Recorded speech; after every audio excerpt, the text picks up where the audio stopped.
J-Town Bassman here again. Very simple, easy layout here. Bend it, slide the swivel down, and clamp it to the list. Spinnerbait is a bait that is very versatile. These are awesome swim baits, guys. I suggest you get them. These frogs are absolutely ridiculous. Bass will come out from the bottoms and just nail these things. Hey guys, J-Town Bassman here. So today I'm going to show you how to make a pole rack or a rod rack for pretty cheap. Your basic needs that you're going to need to buy are wood, which is a 1x4 about a 12 foot, and cut it in half, and then some scrap 2x4s or any other wood that you might have lying around just to make the brackets to hold it up. And then you're going to need to buy some screws, but I'm sure most people have screws at home. And then you're going to need zip ties, a measuring tape, some sort of marking tool, a square, levels, a drill, 1.5 boring drill bit, and a plain, just regular drill bit, and that's the size of your screw, a saw, something to hold your board while you saw it, and that's about it.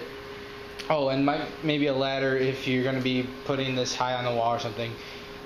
So I'm going to go into detail on exactly how to do this. This might be cut into a 2-part segment, so watch for part 2 if this is just part 1, and I'll let you know in the description of this if there is a part 2 or not. So I'll give you some good instructions here, and enjoy. The first thing you want to do is figure out what size you want your rack to be. You're going to want to you want to figure out what your wall can hold and how big of a space you have. I have 5 feet to work with, and I chose 5 feet because if I divide my poles by 4 inches a piece, which is what I'm going to do, is it holds 14 poles. So I can get, for the future, if I'm going to have more poles, I can be able to have more room to expand my pole collection. So first you're going to need your T-square, your measuring tape, a saw, and your marking stick or your marking utensil. So I'm going to mark 5 feet here.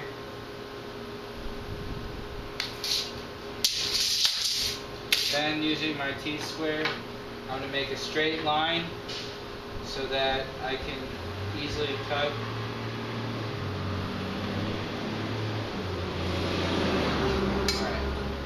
So now I'm going to proceed to cut that, and we'll be right back.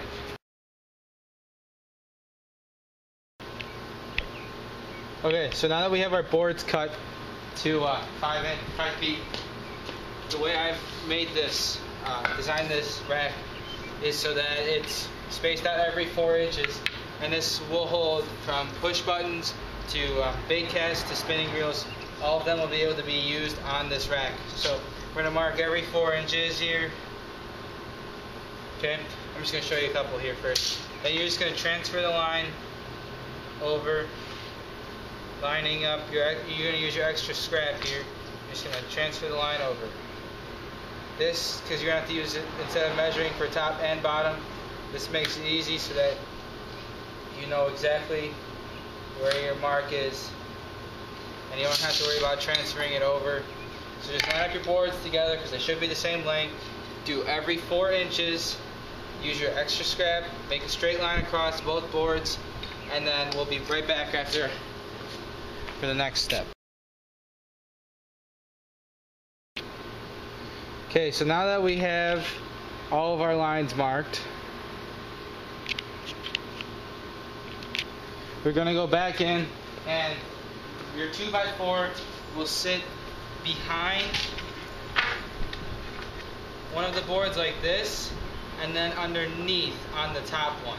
So that way on the bottom one your poles will be here, and on the top one you'll have your cut in the front, so that way the pole will still be straight up and down.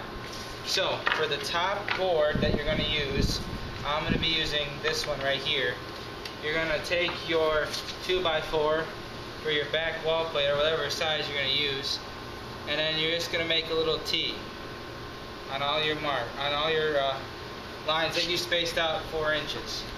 This is where you will place your drill bit on that T for drilling your hole. So I'm going to do that, and we'll be back with the next step, which would be drilling.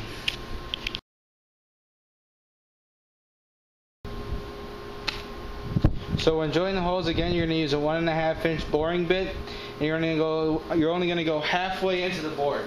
So you're going to line up your drill point.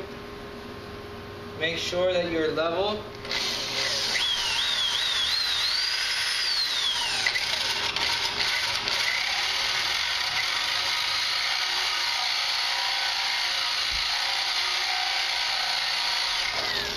You're only going to go about halfway into the board.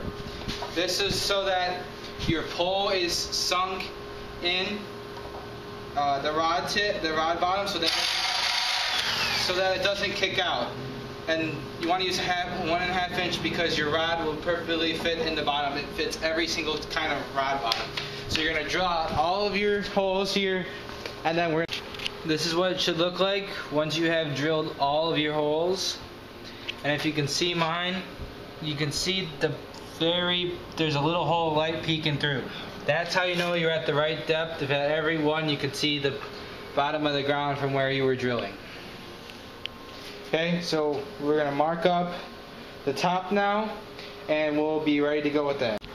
Alright, now it's time to do the top part of your rack. And you're going to want to make sure to switch to a inch size drill bit, boring drill bit, and you want to make sure that you're on closest to the edge as you can be, because you're going to this is where you're going to cut your spot out to have where you click it into the rack. So I'm just going to show you real fast.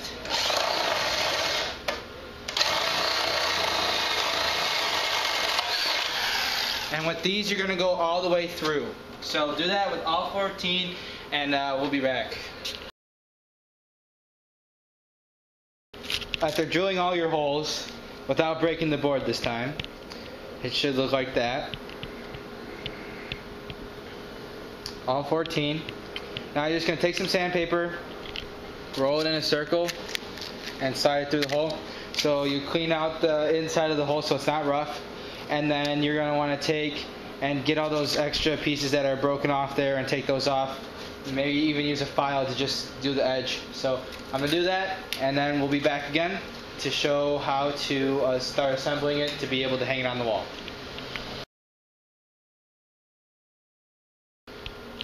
Okay, so now that we have sanded everything down, what we're going to do is cut the notch in here so that way we can slide our pole in.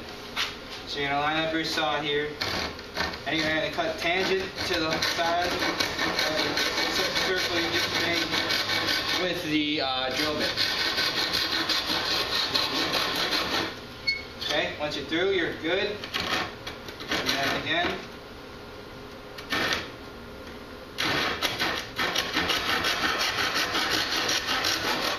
You really can't use a circular saw. If you have a bandsaw, you can use a bandsaw, but handsaw works best for this stuff.